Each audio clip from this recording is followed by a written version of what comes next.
Assalamu alaikum. In previous lecture, we learned about sociolinguistics and some of the aspect of sociolinguistics. In that lecture, we discuss the fields of sociolinguistics as well. And in today's lecture, we will discuss the second field and the rest of the field of sociolinguistics. The first of all, we talk about language in context.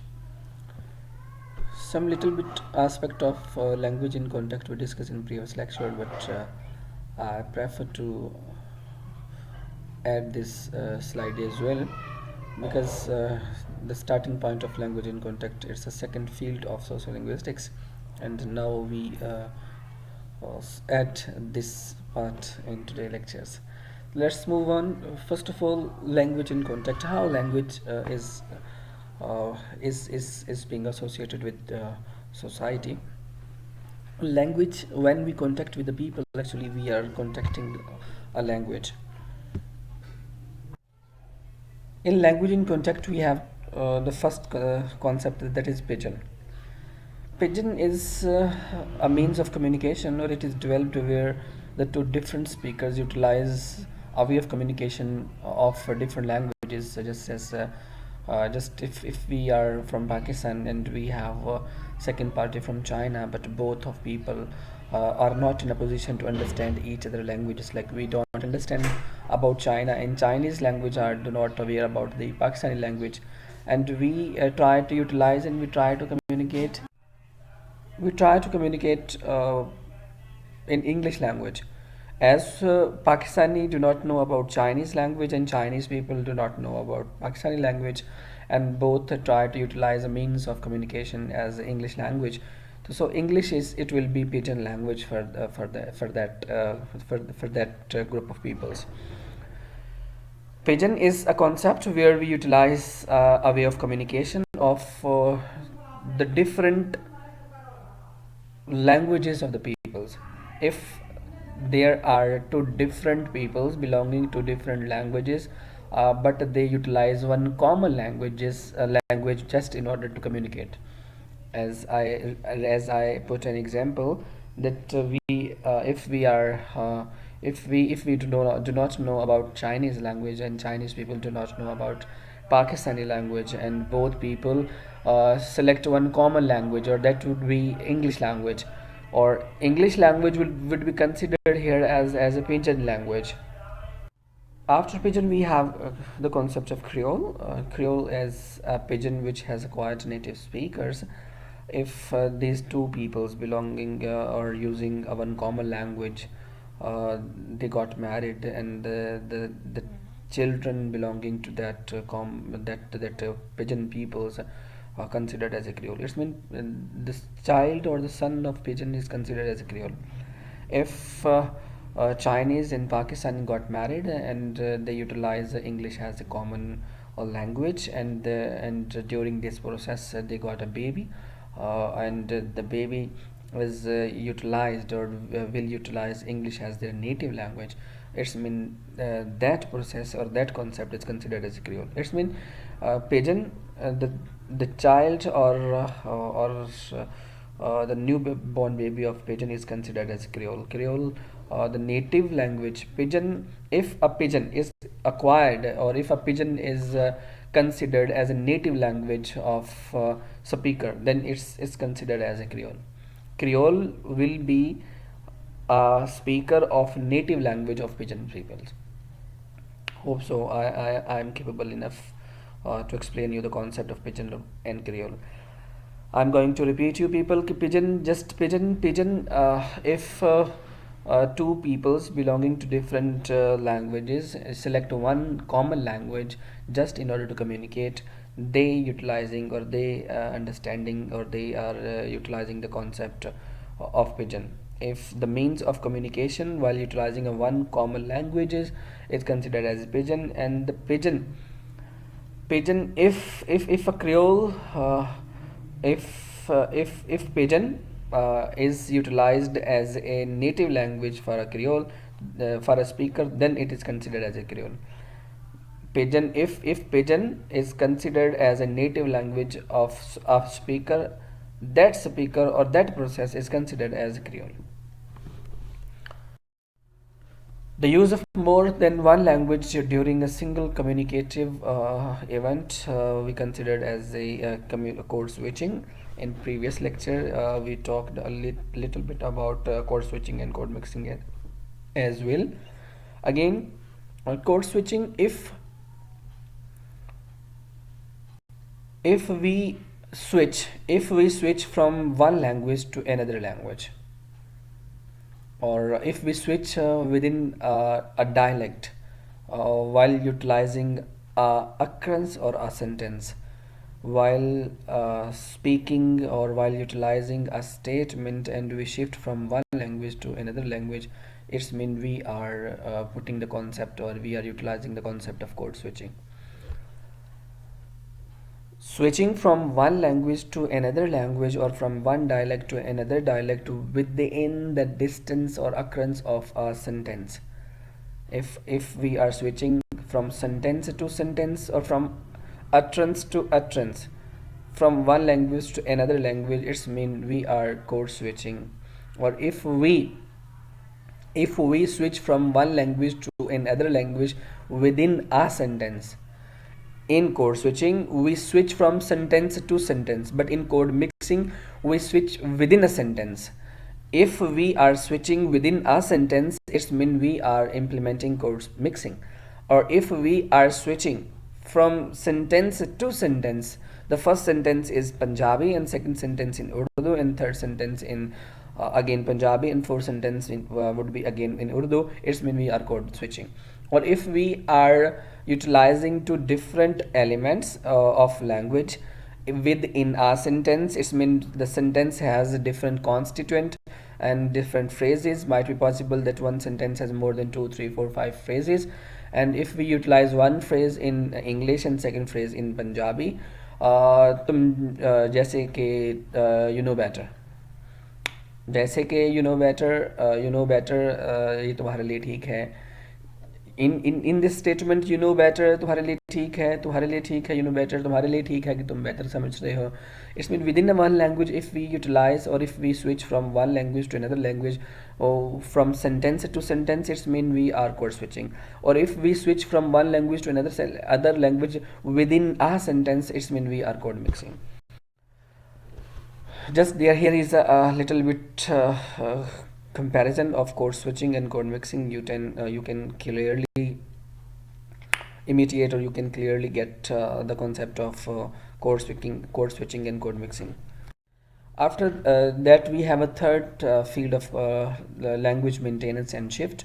At this level, language shift happens when the language of the wider society displaces the minority mother tongue language over time in migrant communities, or in communities under military occupations. Sometimes we maintain language, and we shift from language to language. If there are two communities, one in the form of majority and second in the form of minority, and minorities might be possible shift their language into the majority. Or sometime it would happen that if the minority peoples are under in the military camp, or under in an occupation, and then they are also bound to shift their language from minority to majority. Some factors lead the language shift, just like economic and social and political factors. The first one, economically, we shift from one language to another language, just as if we are doing a trade at international market, and we belong to Urdu language, and at that level, the lot of people belonging to different countries, they don't know about Urdu language. We have to shift from Urdu to English language, because English is considered as a majority of the peoples belonging to that common language, and so we have to shift from Urdu to English language. It's the first. And social and political factors also the major part, and the major concernings, major parts and major concernings that indicates that implemented the things just in order to shift from minor language to major language. Sometimes demographic features or factors are also helpful to maintain or shift from one language to another language. Same at the same times, attitude and values are most important part of any language. that may help us, or that may guide us, or that may lead us to change and shift from one language to another language. The most prominent feature from language shift, and the most prominent factors that are that are very much important while shifting from one language to another language, that are economical, social, political, demographical, and attitude and values of that language, are the major factors that may compel ones to shift from one language to another language. After that, the concept is that if we are shifting the things, it's mean we are going to decrease, and we are going to destroy our language. If minor language is being constantly if the minor languages are being constantly shifted from major languages, this mean the threat for the minor languages are on the way. So it's our duty to maintain minority languages around or surrounding the areas, as we know little bit some that our HAC, our Higher Education Commission, put majors and many projects over maintaining the languages of the north-south area of Pakistan. Even we have a lot of languages that are not being used, that are or not practicing in nowadays. The concept and the question is that how can we manage and how can we maintain manage, or how can we maintain a language. So we can maintain minor languages while utilizing the circle of language maintaining. The first one is just like interaction. It is necessary to maintain a language to interact with the people, to interact with the people of belonging to that minor or that least language. If we are interacting, definitely the words and the languages and word and language of that speakers may be increased. After that, it is necessary, the second most important aspect to maintain language, to intermarriage. If we got marriage or within the community, and within the distance of the minor people, the people belonging to a minor or minority language, if they got married, it will also help that area, that surroundings, to maintain their language. After that, the third most important aspect, that the institutional support. If we put a support in relation to the public and the private sectors that are associated in that area, that are fixed, or that are the part of that area, if they help them, so it might be possible, or it must be possible for them to maintain their language. The last part of the interaction or the maintaining a language is the contact with the homeland. If someone is out of the way, out of the land, or out of the native country, and he wanted to maintain his or her language, it's necessary for her to make a contact with his or her family members or homeland, just in order to maintain his language. Or if he or she does not talk to them with his or her language, it's possible for them to lose or to destroy his own or her language. So if we want to maintain the things, so it's our duty to interact or intermarriage, or to put support for peoples, and contact with the homeland in these while following this circle, or we can maintain our language.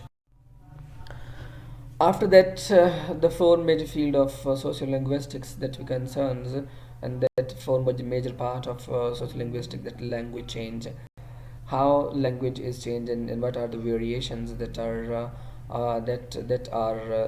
associated with the things.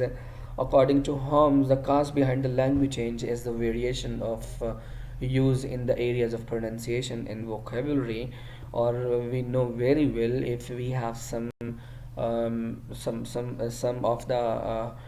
of the related aspect of that language, if we know some major and minor pronunciation tools, and if we have some vocabulary that may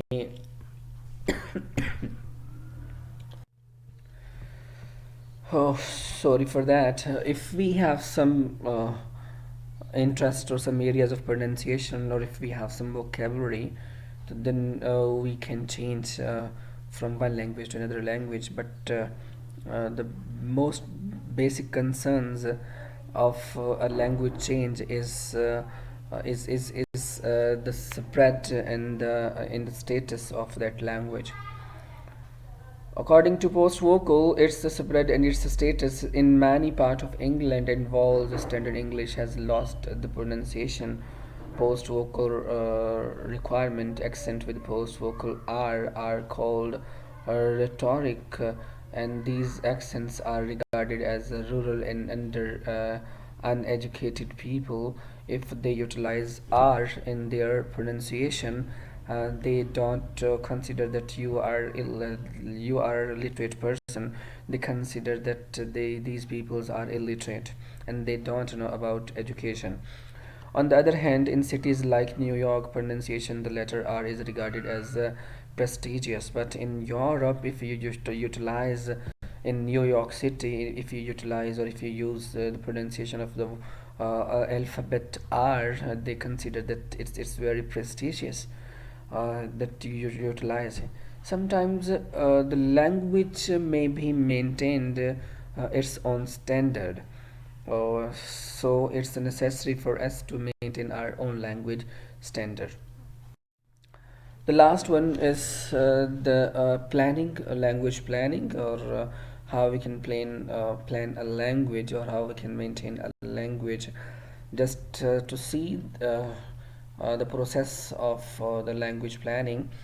First of all, you have to see the status of the new variety, or as we know, new variety is very much important for the peoples, and varieties of that peoples and the people's attitude belonging to that variety are also considered as a development in any language. First of all, you have to standardize your language. While we are talking about language planning, it's the first step. You have to structure the linguistic feature and structure the language standard. What is the language standard? Choose the variety or code to be developed that you want to develop. After that, you have to be first of all, you have to select the things. After that, you have to codify the things. You have to maintain, you have to elaborate the things, how to fix the things. This is the meaning and this is the code of that meaning, or this is the meaning and this is the linguistic feature and the standard feature of that language. Or after that, in language planning, as I was talking about, that you have to follow the first step is selection. Selection is choosing the variety or a code that you want to develop, and after that you have to codify that selection. It's mean if you select a word, it's necessary or it's compulsory to put a code over that language. What is the meaning of that word, what is the linguistic feature of that word, and what is the structure of that word, and what is the standardized form of that word. If you fill up the concept of codification at the third step, you have to elaborate the things. It's mean elaboration process is being implemented in language planning. At this level, you have to perform, you have to elaborate the function, you have to extend the function of that word, at which level, at what level that this word can be explained. What is or what are the domains of that word, in how many terms, or in how many concepts, and in how many boundaries of the statements that can be implemented by utilizing this single word. If you select, then you codify, or at third step you elaborate the things, or at the last step you securing its acceptance. You have to maintain, you have to standardize the attitude toward the people. You have to see the status of a newly variety, and the variety must be associated with the people and people's attitude, and people attitude must be in a position to consider that this is a newly developed word. So if you want to plan a language, the first step is selection, the second step is codification, and the third step is elaboration, and the fourth step is securing its acceptance. Hope so. Basically, sociolinguistics deals with the language-society relationship, and its study is based on empirical analysis from real-life social context. And sociolinguistics is different with sociology of language. Sociolinguistics focus on society, on language, while sociology of language focus on language effects on society. Fields of sociolinguistic studies consist of variety of language, language in contact, language maintenance, and language shift, and language change, and language planning. Hope so you got my point. If you have any question, you can ask. You can contact me at my WhatsApp number, and you can contact at our LMS support. Hope so. Thank you. Good day. Allah Hafiz. Take care.